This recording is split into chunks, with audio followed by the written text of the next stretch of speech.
In my vlog number 1, I mentioned how we got rid of the talk sound sa may banda Frontshock ng ating Sniper150 with just using Teflon tape. Ating pag-uusapan yan under my Sniper150 Garage playlist. But first, I'll be sharing some of my observation on some factors kung anong maaaring sanhi ng talk issue na yan. Then, we will proceed right away. If you're new to my channel who wants to know more about Sniper150 and who loves riding, please click the subscribe and the bell button so that you'll be updated to my weekly uploads. Thank you. Shout out pala kay Quiz Mac Motovlog, Mr. Ad Slander, and Mr. Bill Nakiyahan. Since wala akong mahanap na mga bagay to serve as a model to our Frontshock, ito munang gagamitin ko, syringe. Gago! Anyway, I'll just explain some actual process kung bakit parang ang bilis mag-leak yung oil sa banda Frontshock. Assume that this covers the entire Frontshock left side na nakakabit sa tipos. This thing over here is called Frontshock plug, in short, takip. Sakto lang kasi ang higpit ng ating stock na front fork plug, no wonder pag nadadaan sa mga surprise na lubak or humps sa lakas ng impact during recoil, hindi normal ang nailalabas na oil quantity. Because of that, it will soak in the front fork dahil kulang ang oil, and this is what will happen.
Kaya nalulunod dito.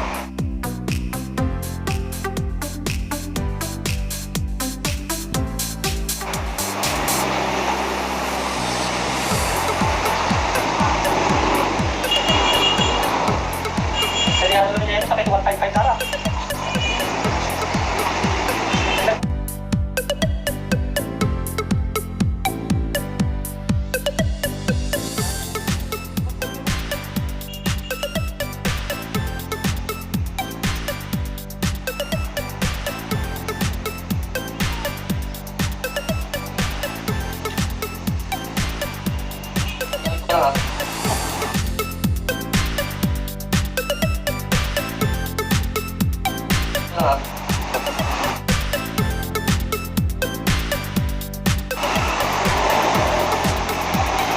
Ini pala yung kontrol. Dahil, Tani pala yung kontrol.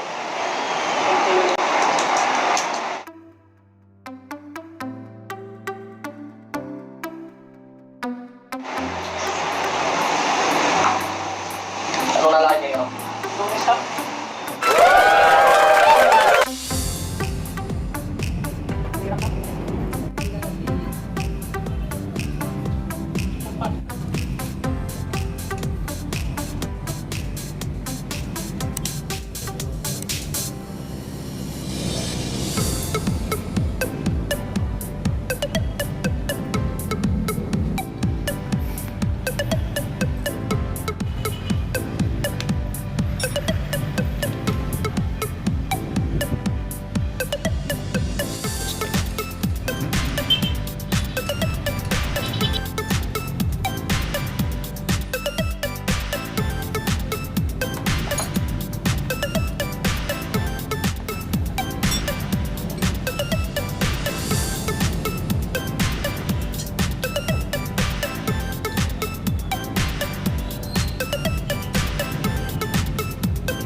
Prior to the question asked, if it is advisable to change the stock spring sa loob ng front fork, You only need to change the stock spring if at least tumagal ng 1.5 or 2 years ang Sniper natin.